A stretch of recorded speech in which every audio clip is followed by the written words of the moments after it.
로마서 12장 1절부터 8절까지의 말씀을 한 절씩 교독하여 읽습니다. 그러므로 형제들아 내가 하나님의 모든 자비하심으로 너희를 권하노니 너희 몸을 하나님이 기뻐하시는 거룩한 산 제물로 드리라. 이는 너희가 드릴 영적 예배니라.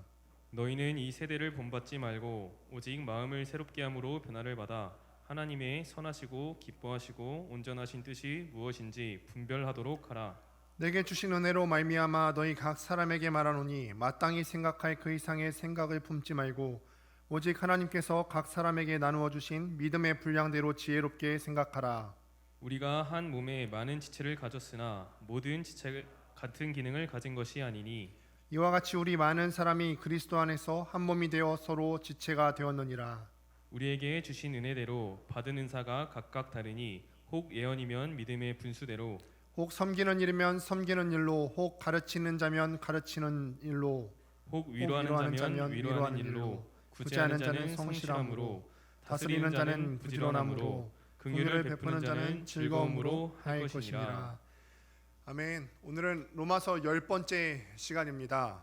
삶으로 드리는 예배라는 제목으로 하나님의 말씀을 증거하도록 하겠습니다. 말씀을 준비하면서 우리가 예배는 삶으로 드리는 것이고 또 그리스도인들의 복음의 삶을 살아내야 된다는 것, 우리가 이미 익히 잘 알고 있는 사실입니다. 그런데 한편으로는 우리가 이렇게 생각할 때 마음 한편으로는 불편한 마음이 있습니다. 왜냐하면 우리 조국 교회의 많은 그리스도인들이 욕을 먹는 현실과 마주하고 있기 때문에 그렇습니다. 우리 많은 사람들이, 그리스도인들이 비그리스도인들로부터 욕을 먹는 주된 이유가 무엇이죠? 말과 행동이 다르기 때문입니다. 겉과 속이 다르고 또 표리 부동하기 때문이죠. 그래서 이와 관련돼서 말은 그럴싸하게 하는데 행동은 그렇게 하지 않을 때라는 관련해서 인터넷을 좀 찾아보다가 재밌는 책을 하나 발견을 하게 되었습니다. 그 책 제목은 왜 아가리로만 할까라는 책의 제목입니다. 근데 그래도 많은 젊은이들이 좀 찾아서 보는 책이라고 하더라고요. 근데 제목도 상당히 자극적인데 자극적인 내용과 더불어서 그 책의 내용들, 목차들을 살펴보면 더욱더 자극적인 내용들이 많이 있습니다. 살면서 이런 얘기들을 여러분들이 한 번쯤은 들어보셨을 것 같아요. 너는 입으로만 일하니? 생각만 하지 말고 행동으로 좀 해봐 라는 말을 혹시 들어보신 적이 있으십니까? 여러분들 중에 혹시나 이 말을 내가 들었을 때 찔리는 마음이 있다면 혹시나 우리 중에서도 실천력이나 행동력이 좀 부족할 수 있다고 인정될 수도 있을 것 같습니다. 이 책에서는요, 입으로만 말해놓고 행동하지 못하는 사람들을 지칭해서 아가리라고 지칭합니다. 심지어는 저자 자신도 스스로를 아가리라고 얘기하면서 책을 쓰기로 마음을 먹었을 때 생각만 그렇게 하고 실제로 책을 쓰는 자리로 나아가지 않아서 책을 쓰기까지 꽤 오랜 시간이 걸렸다고 합니다. 이 세상에 많은 사람들이 이 책에 의하면은 대부분의 많은 사람들이 아가리로 살아간다고 합니다. 자꾸 아가리 하니까 좀 이상하긴 한데요. 공부해야죠. 지금 중간고사 기간이잖아요. 공부해야죠. 전날에 해야 되고, 운동 퇴근하고 해야죠. 언젠가 해야죠. 다이어트 해야죠. 그런데 2022년 2달밖에 안 남았잖아요. 그래도 올해는 살고 봐야 될 거 아닙니까? 내년부터 다이어트 해야죠. 이게 사실 제 마음이에요. 자기개발 해야 되는데 시간이 없어요. 자기개발 하면서 독서도 해야 되는데 내가 전공서적 읽기도 바쁜데 독서는 또 언제 합니까? 많은 사람들이요, 이렇게 자기의 어떤 고민들을 끌어안고 또 해야 할 일을 미룬 채 아가리로 살아간다는 것이 이 책의 주된 요지입니다. 특별히 코로나 시대에서 이런 것들이 조금 더 부추겨지고 있다고 합니다. 코로나를 맞이하여서 내가 무엇인가를 행동을 못하고 실천을 못했어도 우리가 그럴싸하게 핑계댈 수 있을 만한 게 있죠. 헬스장을 못 갔어요. 그럼 무슨 핑계를 대죠? 코로나 때문에, 자기 얘기하는 것처럼 말씀하시는데 헬스장이 닫았어요. 코로나 때문에. 이 리뷰를 보는데 재밌게 보다가 처음에 서두에 언급한 것과 연관지어서 제 마음이 아린 거예요. 한국교회의 현실의 모습이 오버랩이 됩니다. 어쩌면은 이 시대를 살아가고 있는 많은 그리스도인들도, 수많은 유사 그리스도인들도 아가리로 살아가고 있진 않은지 내 마음 가운데 질문을 던져봅니다. 우리가 오늘은 주일은 예배를 잘 드리고 어떻게 살아가야 할지, 나머지 6일에 대해서 어떻게 살아가야 할지에 대해서 배우는데, 나머지 날들은 말만 그럴싸하게 하고 행동은 특별하게 실천하지 못하고 있는 그런 삶을 살고 있지는 않습니까? 사실 제가 방금 주일이라고 표현은 했습니다만, 주일이라고 하는 표현도 모순이 있습니다. 우리는 주일이라고 하는 표현을 우리가 예배를 드리는 이 일요일을 구분해서 주의 날이라는 뜻으로 주일이라고 부릅니다. 하지만 우리가 생각해 보면은 모든 날은 다 주님의 날이죠. 월요일부터 토요일까지 일요일을 포함한 모든 날이 주님의 날입니다. 그날을 살아가는 우리는 매사에 주일을 살아가는 자세로, 매사에 예배드리는 자의 자세로 살아가야 하죠. 바울도 오늘 본문을 통하여서 그 부분에 대해서 이야기를 하고 있습니다. 로마서 12장을 통하여서 우리가 과연 삶으로 드리는 예배에 대해서 많이 들어봤는데, 얼마나 강력하게 성경이 그 부분에 대해서 증거하고 있는지에 대해서 진지하게 또 고민해 보는 시간이 되기를 바랍니다. 먼저 바울이 오늘 본문 로마서 12장을 시작하면서 말씀을 보시게 되길 바라는데, 12장을 시작하면서 그러므로 라는 접속사로 시작을 합니다. 보통의 그러므로 라고 하는 접속사는요, 어떤 것을 쭉 얘기하다가 서론에 얘기했던 것에 대한 결론을 얘기할 때 그러므로 라는 접속사를 사용합니다. 그 중에서도 특별히 오늘 본문에서의 그러므로는 나머지 뒤에 따르는 본문 전체를 이해하는 데 있어서 키워드가 되기 때문에 굉장히 중요한 역할을 하게 됩니다. 왜냐하면은 앞에 11장의 내용, 지금까지 우리가 로마서 1장부터 11장까지의 내용을 다뤄왔는데, 앞에 11장의 내용을 요약하면서 12장에서 결론을 내기 위한 접속사이기 때문에 그렇습니다. 그렇다면은 1장부터 11장까지의 내용을 알고서 결론을 지어야 되는데, 우리가 다뤄왔던 로마서 1장부터 11장까지 어떤 내용이 있었는지 생각이 나시나요? 1장부터 11장까지 우리가 어떤 내용을 다뤄왔죠? 세 가지 큰 요점을 우리가 정리해 볼 수가 있어요. 먼저는, 첫째는 유대인이나 헬라인이나 모든 사람이 하나님 앞에서 다 죄인이다. 우리가 하나님 존전에 다 섰을 때 누가 나는 의인이라고, 나는 그래도 괜찮은 사람이라고 자신할 수 있는 사람이 있습니까? 그럴 수 없다는 거예요. 한 사람도 예외 없이 하나님 앞에 섰을 때는 다 죄인이고 부족한 사람입니다. 이 세상에 있는 사람 중에 죄인 아닌 사람이 단 한 사람도 없음을 이야기를 했습니다. 그러면요, 우리에게 이런 죄의 문제가 있는데, 죄를 갖고 죄의 문제를 해결하지 못하면 우리는 구원을 받지 못하잖아요. 이 죄의 문제를 어떻게 해결할 수 있죠? 둘째로는 이 죄의 문제는 율법으로는 해결할 수가 없음을 우리가 또한 배웠어요. 하나님께서 모세를 통해서 이 땅의 사람들에게 계명을 주셨어요. 율법을 주셨습니다. 그런데 이 땅에 있는 모든 사람들은 하나님께서 사람에게 주신 그 율법의 기준에 다다를 수 있는 사람이 있습니까? 없습니까? 한 명도 없습니다. 오히려 이 율법을 통하여서 자기의 죄를 발견할 수 있을지는 몰라도 죄의 문제를 해결할 수 있는 기능은 율법 가운데 없다는 것을 또한 배웠습니다.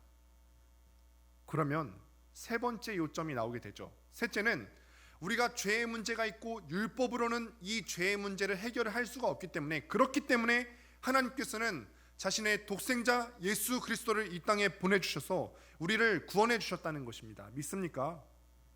구원은 우리가 무엇인가 해서 받는 것이 아니라, 내가 무엇인가 선행을 해서 받는 것이 아니라, 그럴 만한 자격이 있어서 받는 것이 아니라 하나님께서 여러분들에게 은혜로, 공짜로, 선물로 주신 것입니다.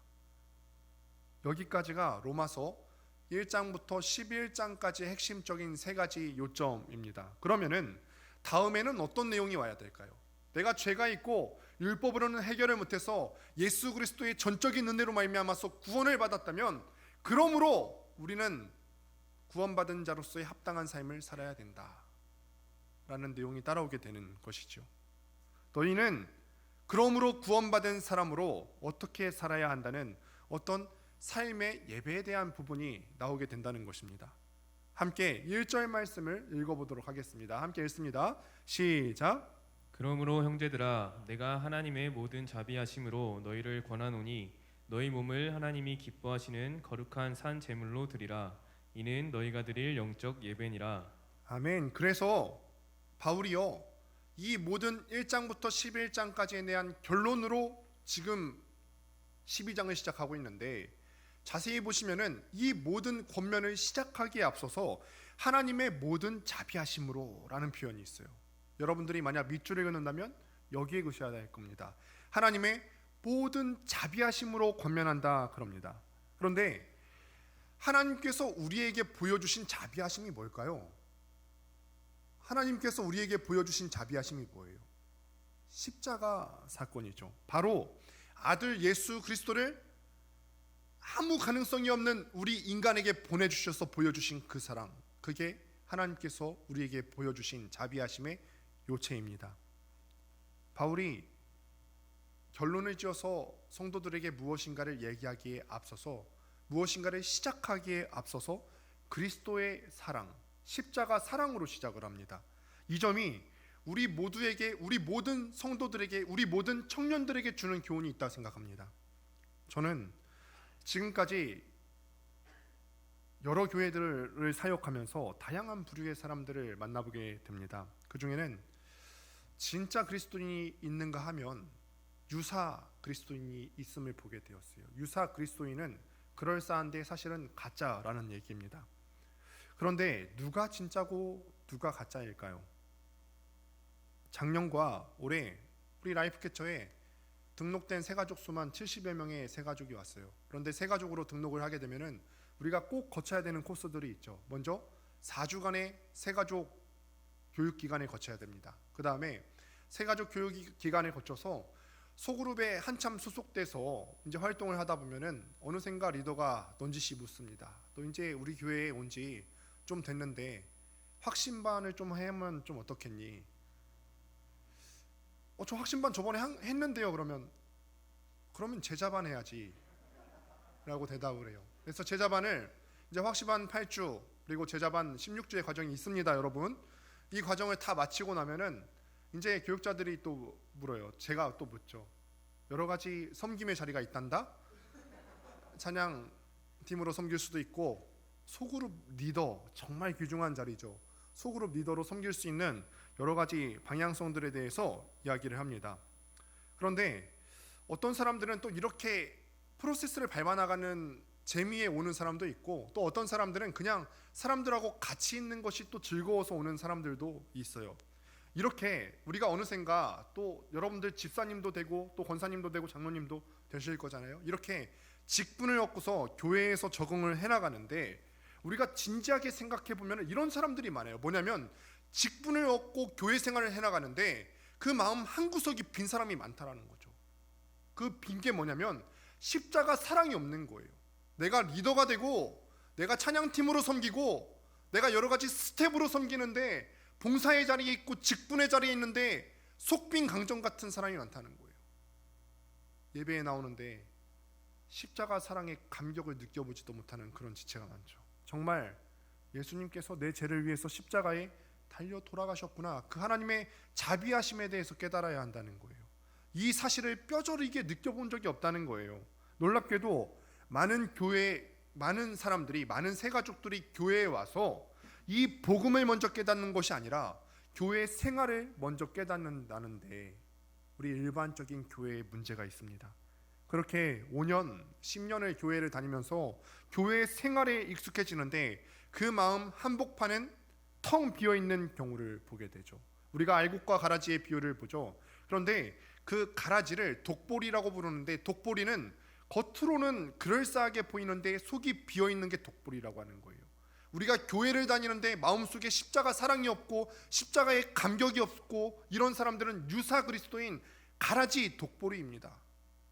정말 예수 그리스도께서 내 죄를 위해서, 나의 죄를 위해서 죽으셨고 나는 그 예수 그리스도의 피 묻은 십자가가 없이는 단 하루도 살 수가 없다, 이 고백이 없이 교회 생활을 해나가는 사람들을 무늬만 비슷한 유사 그리스도인이라고 하는 것입니다. 짝퉁이라는 거예요.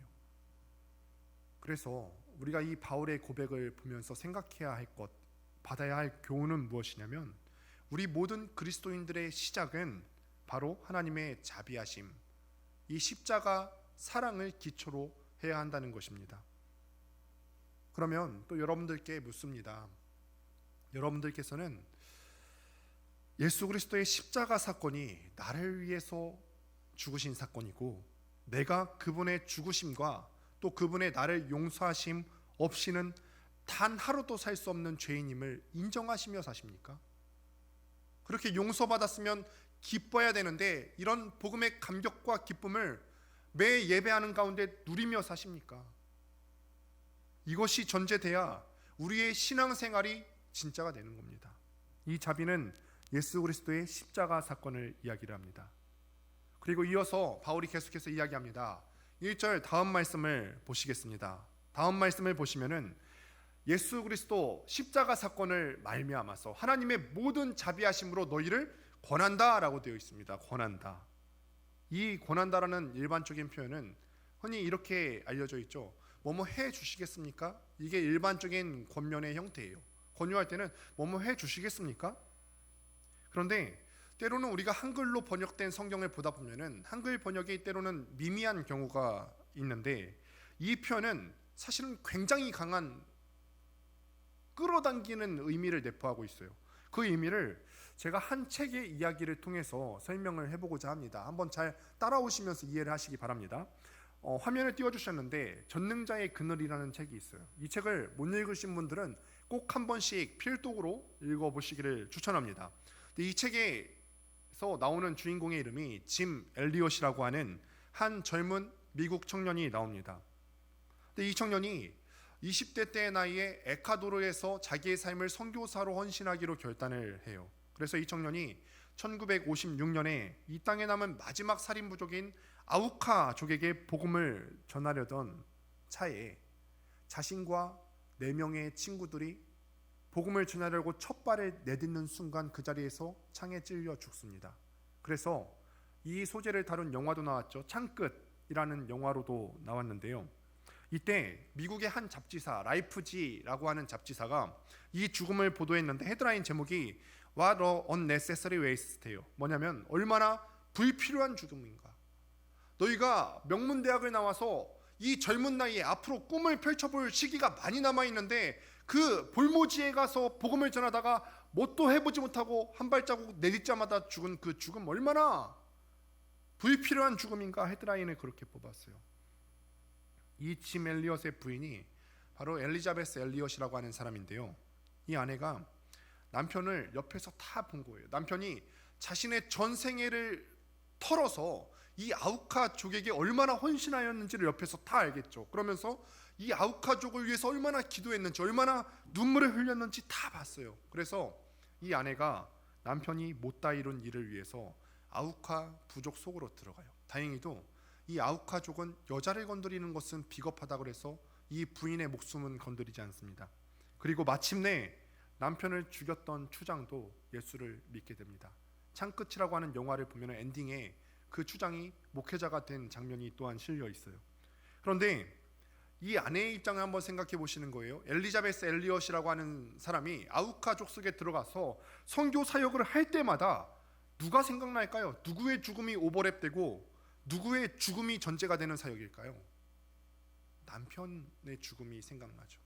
내가 아우카족 속을 위해서 복음을 전할 때마다 우리 남편이 그렇게 평생에 걸쳐서 마음을 다해서 이 사역을 해왔었는데 그 남편의 죽음과 생애가 오버랩이 되고 전제가 된다는 말이죠. 남편의 죽음, 남편의 평생 이 일을 위해서 얼마나 간절하게 소갈이했는가. 남편의 이 일을 향한 애타는 마음, 죽음을 간 전 생애가 이 사역을 할 때마다 엘리자베스 엘리엇의 마음 가운데는 생각날 수밖에 없는 거예요. 여기 하나님의 모든 자비하심으로 너희를 권한다는 말은 그 정도 이상의 강렬한 간구입니다. 지금부터 내가 여러분들에게 무언가를 얘기할 텐데, 결론지어서 무언가 얘기할 텐데, 지금부터 하는 내용은 예수 그리스도께서 하시려고 했던 전생애를 걸고 사모했던 그 일의 내용입니다. 지금부터 내가 얘기할 그 내용은 예수 그리스도의 목숨을 걸고 얘기하는 내용입니다. 아버지가 이 일을 위해서 얼마나 마음을 태웠고 얼마나 간절했는지, 이 완성된 사역의 그림을 보기 위해서 얼마나 열망했던가. 아버지의 생애와 아버지의 소망이 전제된 부탁이라는 말이 바로 권하노니라는 뜻이에요. 여기에서 하나님의 모든 자비하심으로 너희를 권한다는 말은 정리하자면 그 아들 예수 그리스도의 목숨까지 담보로 하셨던 아버지 하나님의 열망을 담았다는 뜻이에요. 정말 강렬한 간구겠죠. 그 다음에 이어질 말이 아버지 하나님의 간구를 담아야 할 만큼 강렬한 간구라면 정말 중요한 말이 오겠죠. 그 부탁의 내용이 무엇인지 다시 한번 이 이해를 가지고 1절 말씀을 보도록 하겠습니다. 함께 읽습니다. 시작. 그러므로 형제들아 내가 하나님의 모든 자비하심으로 너희를 권하노니 너희 몸을 하나님이 기뻐하시는 거룩한 산 제물로 드리라. 이는 너희가 드릴 영적 예배니라. 하나님이 예수 그리스도의 목숨을 당보로 강렬하게 여러분들 우리에게 요구하시는 것이 무엇이냐면 우리 몸을 하나님이 기뻐하시는 산 제물로 드리라라는 것입니다.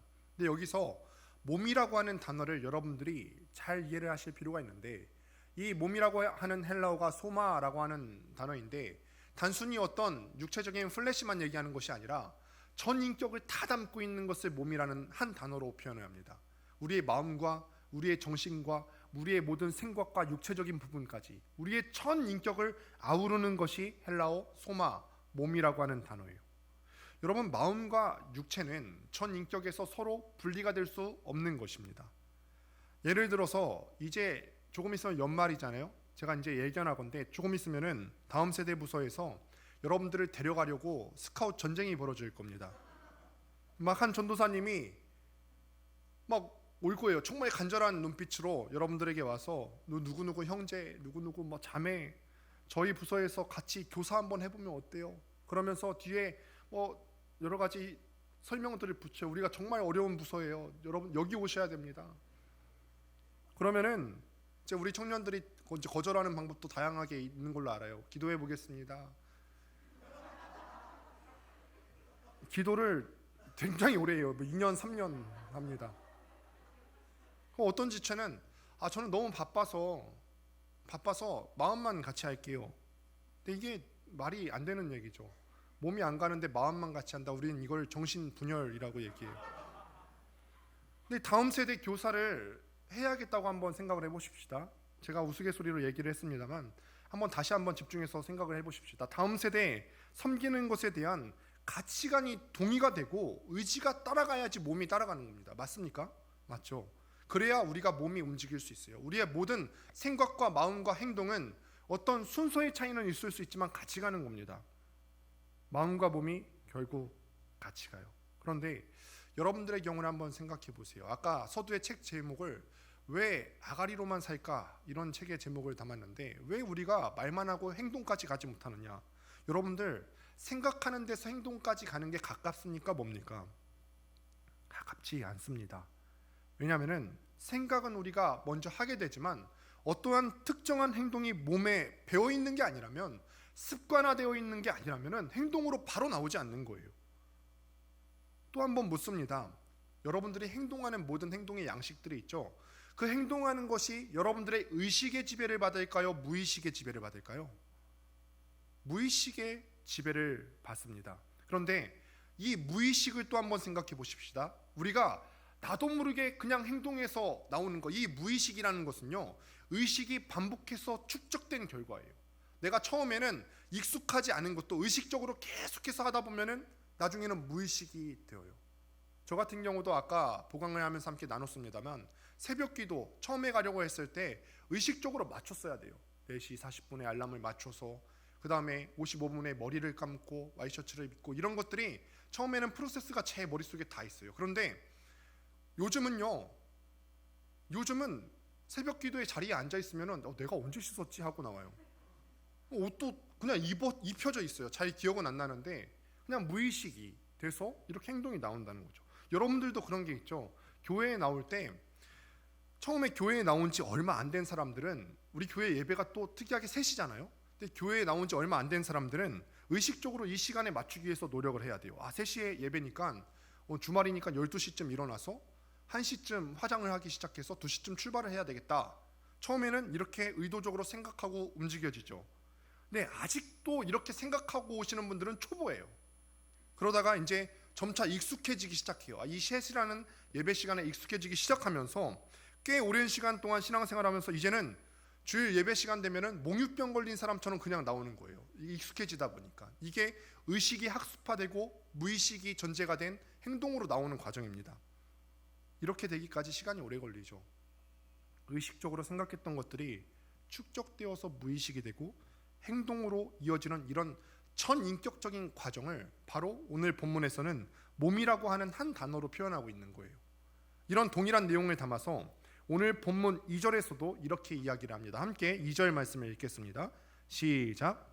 너희는 이 세대를 본받지 말고 오직 마음을 새롭게 함으로 변화를 받아 하나님의 선하시고 기뻐하시고 온전하신 뜻이 무엇인지 분별하도록 하라. 여기서 우리가 밑줄을 그어야 될 거는 빨간 부분입니다. 마음을 새롭게 함으로써 변화를 받아. 마음을 새롭게 하는 것은 회심이죠. 근데 이 회심의 작용은 우리가 할 수 있는 것입니까? 이 중생과 회심의 과정은 우리가 하는 것이에요? 아니면 하나님께서 여러분들의 마음을 터치해 주셔야 되는 부분입니까?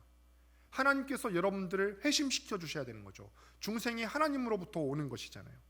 하나님께서 마음이 변화되었다는 것은 즉각적으로 여러분들 가운데 이루어 주시는 일입니다. 그 다음에 중요한 부분은 무엇이냐면 변화를 받는 것입니다.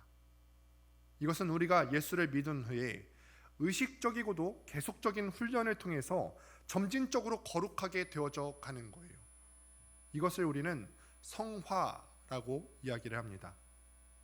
이 성화의 과정을 훈련의 결과로서 이야기를 할 때 우리를 포함한 한국교회의 많은 청년들과 그리고 기성세대들은 실수를 해왔습니다. 그게 뭐냐면 한방신학을 가르쳐 왔어요.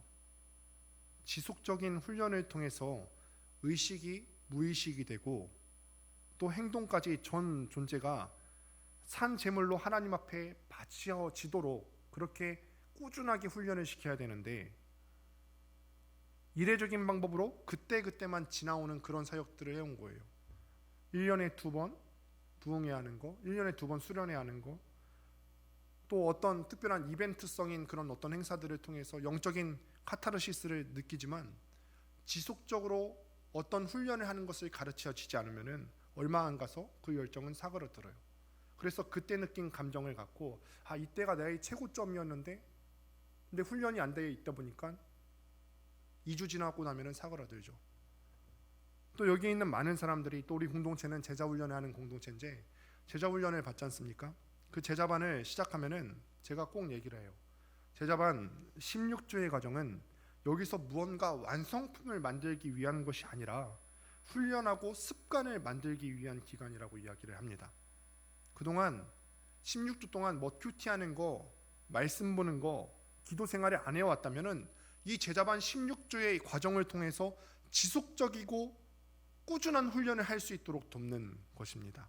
그래서 이 과정을 마치고도 앞으로 그 개인이 홀로 서게 할 수 있도록 돕는 역할을 해주는 것, 이것이 평신도 운동의 본질이고 제자훈련의 목적이에요. 그런데 만약에 제자훈련을 제대로 못하게 되면은 자기 인생에서 가장 신앙적으로 뜨거웠던 게 이 제자훈련 기간 가운데 머물러 있어요. 잠깐 이 제자훈련 기간 가운데 우리의 어떤 치명적인 죄성을 건드리기 때문에 잠깐 좋을 수 있으나 지속적이고 습관적인 훈련을 가르쳐주지 않으면은 이 제자훈련 또한 감정적인 카타르시스만을 건드리고 있는 것입니다. 오늘 이 시대를 살아내는 우리 청년들에게 정말 필요한 것이 무엇이냐면 영적인 기초 체력입니다. 2절을 다시 한번 보시면은 너희는 이 세대를 본받지 말라라고 합니다. 이 말은 여러분들이 이 세상의 풍조를 따르지 말라고 하는 것입니다. 이 세상이 얼마나 여러분들에게 잘못된 생각을 심어줍니까? 이 세상이 여러분들도 아시다시피 얼마나 음란합니까? 이 세상이 얼마나 파괴적입니까? 얼마나 거짓말을 잘 칩니까? 여러분들이 몸담고 있는 이 세상, 여러분들이 몸담고 있는 직장과 학교에서 얼마나 다양한 방식으로 여러분들의 신앙을 무너뜨리려고 유혹합니까? 이 세상을 풍조를 따르지 않아야 한다는 점에서 하나님은 우리에게 굉장히 단호하게 말씀하세요. 이 풍조를 따르지 않아야 된다는 점에서 각 개인마다 그 정도의 차이는 있을 수 있어요. 그런데 그것이 무엇이든 하나님께서 굉장히 단호하게 말씀을 하시는데 신명기 7장을 보면은 이스라엘 사람들이 출애굽하여서 가나안 땅에 들어올 때 그 땅에 있는 원주민들을 어떻게 대해야 할지에 대해서 말씀을 하시는데 신명기 7장 2절을 함께 보도록 하겠습니다. 함께 읽습니다. 시작. 내 하나님 여호와께서 그들을 내게 넘겨 내게 치게 하시리니 그때에 너는 그들을 진멸할 것이라. 그들과 어떤 언약도 하지 말 것이요 그들을 불쌍히 여기지도 말 것이며. 가나안 땅의 족속들을 진멸하라고 하시죠. 근데 진멸이 무서운 단어예요. 살아있는 것들을 하나도 남기지 말고 다 없애버리라는 단어가 바로 진멸이라는 단어인데, 이스라엘 사람들이 혹시나 그 땅에 들어가서 가나안 사람들의 우상 숭배하는 것 때문에 그 문화에 조금이라도 물들까봐, 그 세속적인 가치관에 물들까봐 이렇게까지 하나님께서 당신의 자녀들을 걱정하시는 것입니다. 우리에 대해서도 동일한 마음이시죠. 여러분들이 이 세상 풍조에 물들까봐, 여러분들이 몸담고 있는 그 학교와 여러분들이 몸담고 있는 그 직장에서 세상 풍조에 물들까봐 하나님이 얼마나 걱정하는지 아십니까? 여러분들, 그런데 여러분들 지금 현 신앙 상태를 한번 파악해 보세요. 지금 습관화된 신앙 훈련이 되고 계십니까? 우리가 세상 풍조가 얼마나 무서운지 알아요. 얼마나 다양한 방식으로 우리를 무너뜨리려고 하는지 알고 있어요. 장난 아니죠. 그런데 그 보통 아닌 세상 풍조를 여러분들의 신앙 기초로 이겨낼 수 있겠습니까? 겨우 그 정도 가지고요. 자꾸 한 방에 영적인 무엇인가를 성취하려고 하지 마십시오. 단 한 번의 뜨거운 기도로 이 세상을 이겨낼 수 있을 것이라 생각하지 마십시오. 이거는 이 세상을 너무 만만히 보는 겁니다. 단 한 번의 수련회로 이 세상 이길 만큼 이 세상이 녹록하지 않고요. 16주간의 제자 훈련 한 번 했다고 우리의 신앙생활이 완성되지 않는다고요. 지속적으로 우리의 전 존재, 우리의 몸을 하나님께 바치는 산 제물로 드리기를 훈련하셔야 합니다. 여러분, 오늘 말씀을 마무리합니다.